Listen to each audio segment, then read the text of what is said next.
একজন মা যখন নতুন জীবনের স্বপ্ন বুকে ধারণ করেন তখন তার প্রতিটি দিনই হয়ে ওঠে বিশেষ। কিন্তু এই সুন্দর সময়টাকে হুমকির মুখে ফেলতে পারে ছোট্ট একটি মশা। হ্যাঁ, আমরা কথা বলছি ডেঙ্গু জ্বর সম্পর্কে। গর্ভবতী মায়েদের ডেঙ্গু হলে শুধু মায়েরই নয়, অনাগত শিশুরও মারাত্মক ক্ষতি হতে পারে। ডেঙ্গু কেন এত বিপজ্জনক?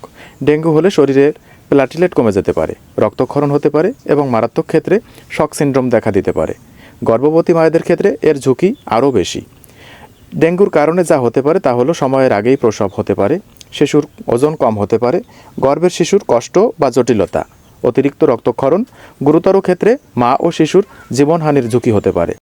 তবে যেসব লক্ষণ দেখলে সতর্ক হবেন তা হলো উচ্চ জ্বর, মাথা ব্যথা, চোখের পেছনে ব্যথা, শরীর ও জয়েন্টে ব্যথা, বমি বমি ভাব, পেট ব্যথা এবং রক্তক্ষরণের লক্ষণ। এই লক্ষণগুলো দেখা দিলে দেরি না করে দ্রুত চিকিৎসকের পরামর্শ নিন। এবার খুব মনোযোগ সহকারে শুনুন কিভাবে নিজেকে সুরক্ষিত রাখবেন। নিজেকে সুরক্ষিত রাখতে মশারি ব্যবহার করুন, ফোলাতা পোশাক পরুন এবং বাসার আশেপাশে জমে থাকা পানি পরিষ্কার করুন। মনে রাখবেন, ডেঙ্গু প্রতিরোধই সবচেয়ে বড় সুরক্ষা। সচেতন থাকুন আর আপনার নিজের সন্তানের সুস্থতা নিশ্চিত করুন। প্রিয় দর্শক, ভিডিওটি ভালো লাগলে শেয়ার করুন এবং মা ও শিশু স্বাস্থ্য সম্পর্কিত আরও গুরুত্বপূর্ণ তথ্য পেতে স্বাস্থ্য ও যত্ন চ্যানেলটি সাবস্ক্রাইব করুন। ধন্যবাদ।